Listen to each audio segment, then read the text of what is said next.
류보피 안드레예브나 라니엡스카야 얘기를 좀 더 해볼까요? 류보피 안드레예브나의 전사, 1막이 시작되기 전의 이야기부터 잘 알려져 있듯이 취업 드라마에서 중요한 사건들은 모두 무대 뒤에서 일어납니다. 막과 막 사이, 아니면 연극이 시작되기 전에. 류보피 안드레예브나의 경우도 그렇습니다. 취업은 애초에 라니엡스카야를 나이가 더 많은 노파로 구상했다고 하는데 예술극장에서 적합한 배우를 구하지 못하면서 최후의 아내였던 끄니페르가 맡게 되고 좀 더 젊어지긴 했지만 인생에서 파란만장하다고 할 큰 사건들을 라니엡스카야는 이미 겪은 인물입니다. 귀족이 아닌 변호사와 결혼했다라는 이유로 야로슬랍을 숙모의 미움을 샀다는 얘기가 나오는데 아냐가 17살이니까 결혼은 17년이나 18년 전쯤 했을 것이고 그러면 나이는 40대 초중반 정도? 이렇게 생각할 수가 있겠죠. 취업작품의 여주인공들은 대개 17, 18 나이에 사랑에 빠지곤 하는 걸로 봐서 좀 더 젊을 수도 있고요. 끄니페르에게 보낸 편지에서 취업은 류보피 안드레예브나에 대해서 다음과 같이 설명을 합니다. 류보피 안드레예브나는 화려하게는 아니지만 옷을 잘 입는 여자입니다. 똑똑하고 아주 착하고 산만하고 모든 사람들에게 친절하고 항상 얼굴에 미소를 띠고 있습니다. 라니엡스카야는 어려운 역할은 아닌데 끄니페르가 좀 어려워했던 것 같아요. 첫 톤을 제대로 잡아야 합니다. 미소를 지을 줄 알아야 하고 매너 있게 웃고 옷을 입을 줄 알아야 합니다. 그런 여자가 집안의 반대를 무릅쓰고 결혼한 남편은 빚을 지는 재주밖에 없는 데다가 술에 절어 살았고 그 남편은 6년 전에 죽습니다. 그리고 한 달 후에 아들이 죽죠. 다른 남자가 있기도 했습니다. 사랑해서 같이 살기도 했다는 남자. 그래서 7살 된 아들이 강에 빠져 죽은 것을 두고 자기 죄, 그러니까 다른 남자와의 사랑에 대한 벌이라고 라니엡스카야는 생각하고 있죠. 그런데 남편은 왜 술에 절어 살았을까요? 남편 말고 사랑했다는 그 남자는 남편 죽고 만난 걸까요? 남편이 죽고 한 달 후에 아들이 죽었다는 얘기를 보면 좀 따져봐야 할 이야기입니다. 확실하게 얘기가 나와 있지는 않지만 취업작품에는 행복하게 오래오래 살았다는 부부 얘기보다는 불륜 얘기가 많고 라니엡스카야의 행실, 흠에 대한 오빠 가예프가 있기도 하니까 의심스러운 부분이죠. 사실 취업은 어리석은 불륜이라고 하는 비도덕적인 사랑을 그 자체로 질책하지는 않습니다. 그런데 라니엡스카야가 스스로를 질책하지요. 그래서 파리로 도망치듯 갔는데 그곳으로 남자가 쫓아오고 그 남자가 아파서 별장까지 사서 3년 동안 간호했고 돈이 없어서 별장도 팔고 파리에 5층 그러니까 싸구려 방을 구해서 살아냈는데 남자가 라니엡스카야를 배반하고 다른 여자를 만났고 라니엡스카야는 음독자살을 시도했고 정말 구구절절한 이야기죠. 그러다 고향으로 집으로 돌아가고 싶어졌고 마침내 아냐가 엄마를 데리러 오고 그렇게 파리에서 5년 만에 고향으로 돌아오면서 류보피 안드레예브나는 기차에서 내내 울었다라고 말을 합니다. 그런데 여기서 식사를 하면서 제일 비싼 음식을 시키고 종업원들한테는 팁을 주기도 하죠. 라니엡스카야가 극 중 제일 많이 하는 행동이에요. 계속해서 돈을 쓰고 빌리는 것. 로빠인한테 돈을 빌려서 생활을 하는 처지임에도 불구하고 이 막에서는 시내로 나가서 레스토랑에서 식사하고 술 취한 행인이 와서 구걸을 하면 동전이 없네 라고 말을 하면서 금화를 내주고 유대인 악단을 부르고 사람들을 초대해서 파티를 열고 영지가 넘어간 다음에도 작별 인사를 하러 온 농부들에게 아예 지갑을 내어주기도 합니다. 이 정도면 가이프 말대로 불치죠. 로빠인이 경매에서 영지를 되찾을 만한 돈을 라니엡스카야에게 빌려주었다라면 그녀는 영지를 오래 지켰을까요? 라니엡스카야도 자기의 낭비벽을 알고 있습니다. 어쩌면 그녀를 파산하게 한 중대한 결점인데 라니엡스카야의 불륜이 그렇듯이 그 낭비벽을 그저 비난하기만은 어렵습니다. 라니엡스카야의 낭비벽, 그 귀족적인 습관이 탐욕이나 이기주의와 거리가 멀기 때문입니다.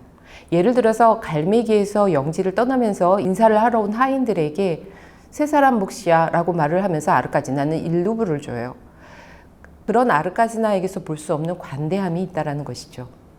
이 막에서 로빠인은 영지 문제를 해결할 생각이라고는 없어 보이는 라니엡스카야를 두고 세상 물정 모르고 생각 없는 사람이라고 질책을 하는데 잘 보면 그렇게 아무 생각이 없는 사람만도 아닙니다. 라니엡스카야는 자신의 과거를 끊임없이 돌아보는 사람이에요. 자신을 답답해하면서 진실을 좀 똑바로 보라고 말을 하는 뚜로피모프에게 너는 어디에 진실이 있고 어디에 진실이 있는지 보이는지 몰라도 나는 아무것도 안 보인다고. 너는 모든 중대한 문제들을 대담하게 네가 풀어가는 건 네가 젊고 아직 네 문제를 제대로 겪어본 적이 없었기 때문이라고. 냉정하거나 삶에 대한 이성적인 태도는 아니지요. 하지만 설득을 시키는 힘이 있는 말이기도 합니다. 라니엡스카야는 이어서 그러지 말고 자기를 좀 더 너그러운 마음으로 바라봐 달라고 이야기를 합니다. 그리고 이어서 트로피모프는 진심으로 당신을 동정한다고 말을 합니다. 롯바인하고 대립이나 갈등이 명확히 제시되지 않는 것도 롯바인이 라니엡스카야를 동정하기 때문입니다. 경매에서 롯바인이 영지를 샀다는 사실을 알게 된 라니엡스카야가 주저앉아서 서럽게 울고 있을 때 롯바인은 눈물을 글썽이면서 말을 해요. 왜 내 말을 듣지 않았느냐고. 착하고 불쌍하신 분. 하지만 이젠 돌이킬 수가 없다고. 라니엡스카야에 대한 이런 극중 인물들에 대한 동정은 작가 최업의 것이기도 할 것입니다. 그렇다고 해서 아니 어쩌면 그렇게 라니엡스카야한테 작가가 애정을 가지고 있었기 때문에 자신의 주인공이 오래 무대 위에서 울고 있기를 바라지 않았습니다. 최업은 공연에서 마지막 사막이 늘어지지 않게 하라고 강조했었습니다. 스타니슬랍스키가 사막을 길게 끌었다는 이야기를 듣고 사막은 맥시멈 10분으로 해야 된다면서 스타니슬랍스키가 자기 작품을 망쳐버렸다고 한 얘기는 유명합니다. 덧붙이자면 라니엡스카야의 마지막과 관련 최업은 끝니페르한테 보낸 편지에서 라니엡스카야가 침착해진다거나 기분이 절대 가라앉아서는 안 된다. 라니엡스카야 같은 여자를 조용히 만들 수 있는 것은 죽음뿐일 것이다 라고 말을 합니다. 실제로 잠깐 텅 빈 무대에 가예프하고 라니엡스카야가 부둥켜 안고 소리 죽여 우는 장면이 있기는 하지만 새로운 출발에 들뜬 아냐 그리고 트로피모프의 재촉에 대답하면서 라니엡스카야가 집을 떠나는 모습은 전작의 무대 위에 남겨진 주인공들의 모습과 비교하면 말 그대로 정말 홀가분합니다. 라니엡스카야가 파리의 남자한테로 돌아가면서 들고 가는 15,000루블. 사실 그 돈은 야로슬로브의 숙모가 라니엡스카야를 좋아하지도 않으면서 믿지도 않으면서 아냐를 위해서 영지를 경매에서 사보라고 보낸 돈이었는데, 그러니까 아냐의 돈이었는데 그 돈도 오래가지는 못할 것입니다. 그럼에도 불구하고 세자매에서 그랬듯이 벚나무 동산 결말에서 라니엡스카야는 파국에 쓰러진 인물로 그려지지 않습니다. 경매에서 영지가 넘어갔다는 사실을 확인한 라니엡스카야에게 딸 아냐가 말하는 대로 라니엡스카야에게는 삶이 아직 남아있고 그녀에게는 순수하고 훌륭한 영혼을 간직한 채로 떠납니다. 체홉이 집착에 가깝게 주장했던 희극의 의미는 계속 남아있는 삶에 있을 것입니다. 희극에 여러 정의가 있지만 그 중에는 희극은 고뇌에 대항하는 방어 메커니즘을 다룬다라는 정의도 있습니다. 삶에 대한 갈망, 삶에 대한 사랑과 낙관주의는 희극성의 원천으로 지적되기도 하고요. 그리고 희극성의 이러한 의미는 삶의 거의 마지막 순간까지도 최홉이 버리지 않았던 삶을 대하는 최홉의 태도와 연관된 것이기도 합니다.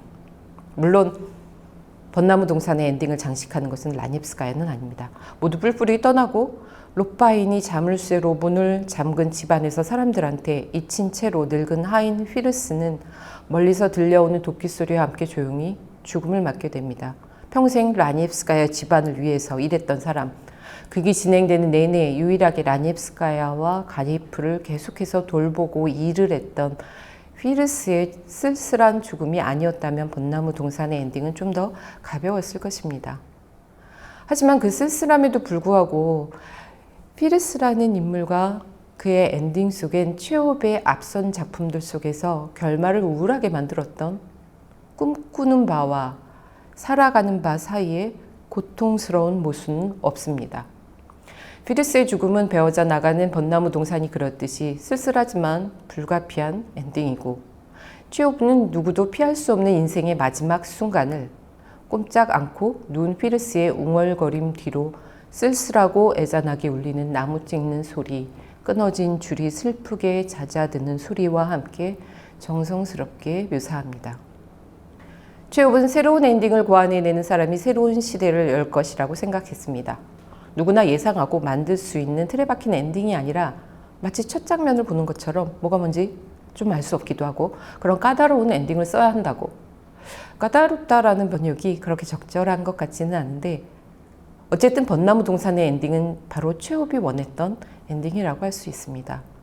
갈매기부터 시작해서 다른 여러 작품에서도 최욱은 흔한 연극의 결말과는 다른 새롭고 그 자체로 멋진 엔딩들을 많이 썼지만 벚나무 동산의 피아니시모 엔딩은 자신이 창조해낸 인물들과 조용히 작별 인사를 나누는 그 인사를 담은 최고의 엔딩이라고 할 것입니다.